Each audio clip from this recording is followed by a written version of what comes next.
Pay close attention. What you're about to see is Bible prophecy being fulfilled.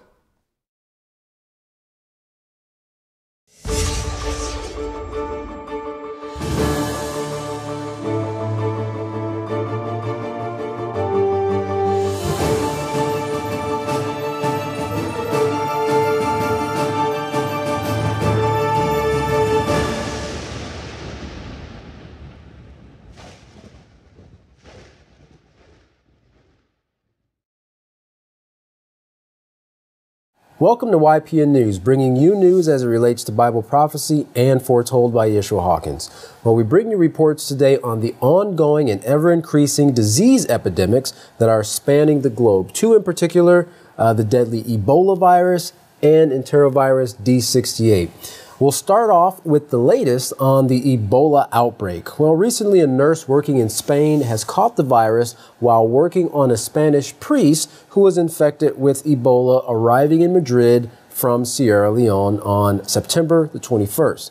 The priest died 4 days later, and the nurse became ill 5 days after that. Not even modern Western medicine was able to prevent contagion. Dr. Lepuc, a CBS medical correspondent, said everything looked like it was being done right, but there's a big difference in life between protocol and what is actually being done. Now, Dr. Lepuc went on to recall the instance where the man in Dallas went to the emergency room, informed the staff actually that he was from West Africa, and then was mistakenly sent home. Well, at the time of this report, 6 patients have been treated in the U.S. for Ebola, and no medical workers have become ill. More recently, President Obama gave an address concerning Ebola and said that the chances of an outbreak are extremely low, but we don't have a large margin for error.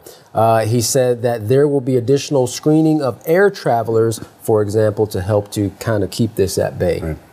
Now, in fact, last month, the president announced a military mission to support the fight against Ebola, but the mission is taking time to ramp up. Now, some of the goals include sending some 3,000 forces.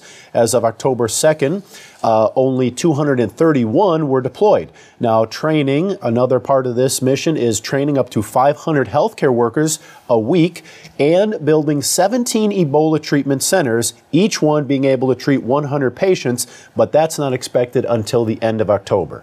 Interesting. In lieu of the recent transcontinental spread of Ebola, people have been asking questions.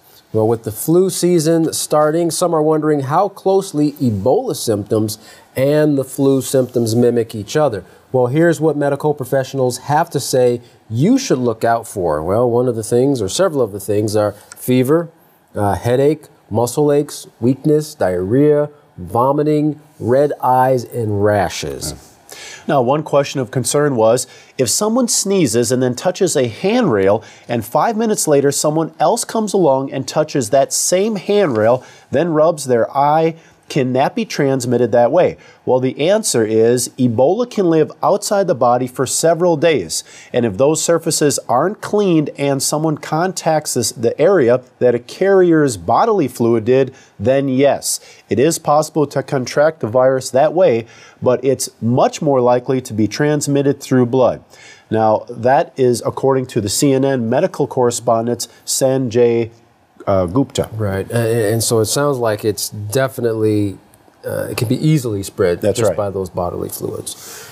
We mentioned about the man who was treated in the Dallas hospital for Ebola. Well, apparently a maintenance person was seen hosing down the sidewalk where that carrier of Ebola had vomited. And of course, he lived at that apartment community, that apartment complex, that sidewalk where he had left. He had obviously vomited there on the sidewalk. And well, the man was hosing that down. Now, the question of concern was this worker was doing this without any protective gear while he hosed the residue down into the sewer, the city sewer. So, you know, that raised some concerns as to, is this proper protocol? What are the risks of him being infected? And of course, there are some steps that he needs to take to make sure he's protected as well.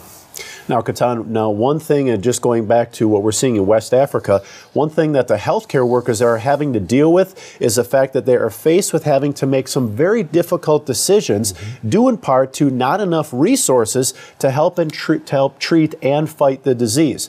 Now, one doctor said, it's kind of amazing. He said, patients come in the morning and they're a little bit weak, but then they're talking, and by the evening, they're pretty confused, pretty frustrated, and then by the following morning, they're dead. Wow, what a turn of events. Yet, despite seeing that, the doctors say that they're forced to close departments just to make sure that the main hospital stays afloat and keeps from closing, which would leave people in that instance with no way of treatment in certain locations.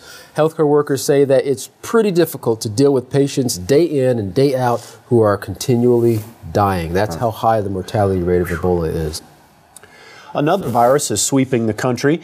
According to the CDC, the Enterovirus, which strikes mostly children, has spread from 12 states since September 8th to 42 states, plus the District of Columbia since October 1st. And Katan, that's only 3 weeks. Wow, it's a fast mover. 9-year-old Jaden Broadway started struggling for breath on Friday afternoon. By the next day, Jaden's mother, Melissa Lewis, was rushing him to a Denver area emergency room because her son was not able to take a breath. Doctors told Lewis her son had contracted the Enterovirus D-68. For most patients, the virus causes symptoms of common cold. However, in children like Jaden, who have asthma, the symptoms can be much more severe, including the inability to breathe. Now, Jaden fared much better than 10 other children treated by doctors in the same hospital. They developed polio-like symptoms after being diagnosed with enterovirus. Now, the frustrated doctors are still unsure if these children will suffer permanent paralysis. Yeah, that's scary right there. Health officials in Los Angeles reported a similar case of a child with the virus who also had acute limb weakness. The growing concern is that as large cities in California, Alabama, Massachusetts, Texas, and Kansas report new cases, the virus will rapidly spread across the country, which it already looks like it's taking a decent foothold in doing so. Now, Dr. Benjamin Greenberg expressed the importance of understanding if there is any connection between the paralysis cases and the enterovirus. He stated, if indeed this virus is causing it, the U.S. and the world would have to look at developing treatments for it and perhaps even vaccinations. Now, similar to what happened in the years of polio, we would want to ensure that this virus did not become more widespread or do more damage to more of our children. A lot of hopes, but a lot of uncertainties I can hear coming from the medical professionals. Right. Now, as the virus continues to spread across the country, it has been blamed for one preschooler's death in New Jersey. Officials say Eli Waller went to sleep the night of September 24th and never woke up. Health official Jeffrey Plunkett thought that Eli's case is the exception to the other cases around the country. He had no signs of any illness that night, and his passing was sudden and shocking. Now, the youngest of a set of triplets, Eli's sisters, did not show any signs of having the virus. However, there is another preschooler at Eli's school being tested for infection of the virus. District officials said they are thoroughly cleaning all schools and advising people to stay home from school or work if they are sick. Right. Well, Enterovirus D-68 has now been diagnosed in 594 people across 43 states and linked to 4 deaths, of whom Eli was the first. While various strains of enterovirus are quite common, infecting approximately 2 to 4 million children per year, those symptoms are not so severe. But this year is a spike in much more severe symptoms. While there is no specific treatment for the virus, the Public Health Department and CDC have been urging people to frequently wash their hands using antibacterial soaps to stop the spread of the disease. Well, now, Katan, speaking of these antibacterial soaps, the FDA had just come out and said that there is no evidence that the antibacterial chemicals in some of these soaps that are supposed to help fight the germs actually do so, and they could actually pose health risks. Whoa. Now, ingredients like triclosan are under review. This chemical is found in almost 75% of all liquid antibacterial cleansers sold in the U.S. Wow, so they're actually making it worse by using more of instead those of better. Interesting.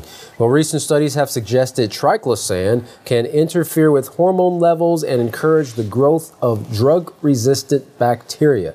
Mei Wu, an attorney for the Natural Resources Defense Council, commented on the subject saying, "I think companies are going to be hard-pressed to show that this is safe and effective. And right now, all indications are that they are not safe and not effective." Well, that's a very stern warning for anybody who is using those antibacterial soaps in this type of... and thinking that they're going to help. Yeah, because it's just, like we said, making matters worse. Well, Yeshua Hawkins has warned the world of the increase in sickness and disease in our present time period that has never been matched in history. Diseases, viruses, STDs are being created, mutated, and spread like never before because mankind's morals have dropped to an all-time low. Order your free Prophetic Word magazine and monthly newsletter so you can find out how to protect yourself and your family. And to do that, you can contact the House of Yahweh by writing them at the House of Yahweh, P.O. Box 2498, Abilene, Texas 79604. You can call them at 1-800-613-9494 or visit them on any of their websites at www.yahweh.com, www.yeshuahawkins.com, or www.yahwehsbranch.com. You can email them at info@yahweh.com. And for any calls outside the United States, please call the number on your screen. Well, up next is Yeshua Hawkins. Don't go anywhere. From all of us here at YPN News, I'm Jeffrey Heimerman. And I'm Katan Alexander. Thanks for watching.